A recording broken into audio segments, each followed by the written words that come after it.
کہ اگر کوئی لڑکی گھر سے بھاگ کے آئے گی تو وہ اس کا نکاح پڑھا دیتے ہیں فقہ حنفیہ کے مطابق وہ نکاح جائز ہے۔ اب انہوں نے عدالت میں اس نکاح کو رکھا ہے تو لڑکی گھر سے بھاگ کے جا رہی، اگر عدالت میں یہ نکاح ہی نہ ہوتا تو لڑکی گھر سے نہ بھاگتی۔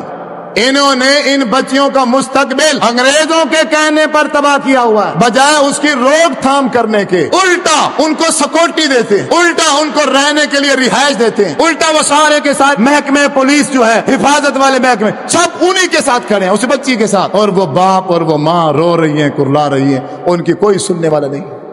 اللہ تبارک و تعالیٰ نے سرپرستوں کو پابند کیا ہے کہ وہ بچیوں کا کیا کریں، نکاح کریں۔ تو اس سے یہ بات بالکل واضح ہے کہ نکاح کون کرے گا؟ ولی کرے گا۔ نکاح کون کرے گا؟ گھر کا جو سرپرست ہے وہ نکاح دے گا۔ لڑکی اپنے سر پر، کوئی عورت اپنے سر پر جا کے اپنا نکاح نہیں کر سکتی۔ آپ صلی اللہ علیہ وسلم نے ارشاد فرمایا لا نکاح الا بولی، ولی کی اجازت کے بغیر نکاح نہیں۔ اور دوسرے مقام پر آپ نے ارشاد فرمایا لا تزوج المرأة المرأة، کوئی عورت کسی عورت کا نکاح نہ کرائے، ولا تزوج المرأة نفسها، اور نہ ہی کوئی عورت اپنا نکاح جا کے خود کرا لے۔ فإن الزانية التي تزوج نفسها، وہ عورت زانیہ عورت ہے جو گھر سے جا کے باہر اپنا نکاح خود کرا لیتی ہے۔ رسول اللہ صلی اللہ علیہ وسلم نے ارشاد فرمایا یہ عورت بدکارہ عورت ہے، زانیہ عورت۔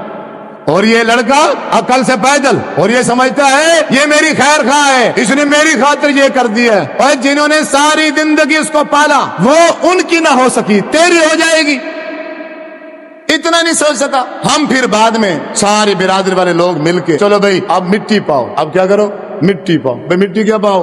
اب تو نکاح ہو گیا ہے نا، اب کیا کر سکتے ہیں؟ چلو اب بیٹی ہے اس کو چھوڑ تو نہیں سکتے، بچے پیدا ہو گئے ہیں، 4 سال بعد، 5 سال بعد، 2 سال بعد، اب کیا ہے جی؟ اب صلح کر لو۔ باپ نے بیٹی کے ساتھ کیا کر لی؟ صلح۔ بھائیوں نے اپنی بہنوں کے ساتھ کیا کر لی؟ صلح۔ اچھا کام ہے، اچھی چیز ہے۔ باپ نے بیٹی سے صلح کر لی، اچھا اقدام ہے۔ بھائیوں نے اپنی بہن سے صلح کر لی، اچھی چیز ہے۔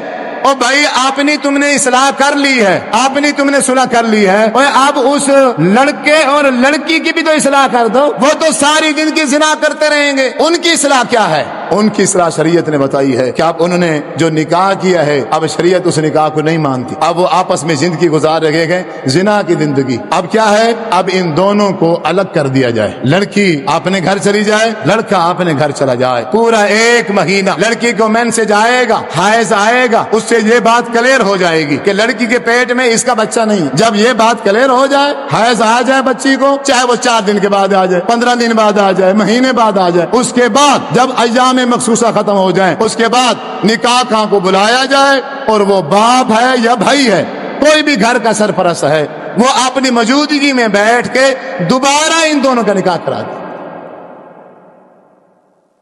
اب جس طرح ہماری صلح ہو گئی ہے، اب اسی طرح ان خامد اور بیوی کی بھی کیا ہو جائے؟ اصلاح ہو جائے۔